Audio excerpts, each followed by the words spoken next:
Как да си изберем качествена суха паста в магазина? Днес ще ви споделя 5 прости правила, които ако следвате, ще имате винаги перфектна паста на масата. Първото важно правило е пастата да бъде произведена в Италия и още по-важно е да бъде от твърда пшеница. Има и пасти, които са произведени в Италия, но не са от качествена твърда пшеница и не мога да ви ги препоръчам. Второто важно правило е да избирате паста, която е произведена с бронзов екструдер или барабан. Много често това не е упоменато на самите пакети. Дори да няма такава информация и да не ви се търси, лесно може да определите дали пастата е приготвена по този начин, като се загледате в нейната повърхност.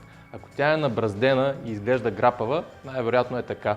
Предимството на тази грапава повърхност е, че много по-добре задържа сосовете, които после ще сложим при изготвянето на пастата. Третото важно нещо, за което трябва да следим, е цветът на пастата. Колкото по-бял е той, толкова по-добре, защото белият цвят е доказателство за бавно сушене на ниска температура.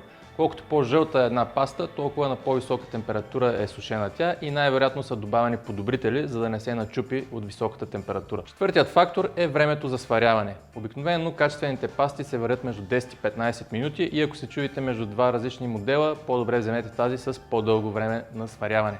Естествено, допустимо е да имаме и времена под 10 минути, но те важат само за най-тънките модели пасти. Петият важен фактор е съдържанието на протеини в пастата. Хубаво е той да бъде над 13, като най-качествените пасти стигат дори до 14 и 15. Колкото повече, толкова по-добре.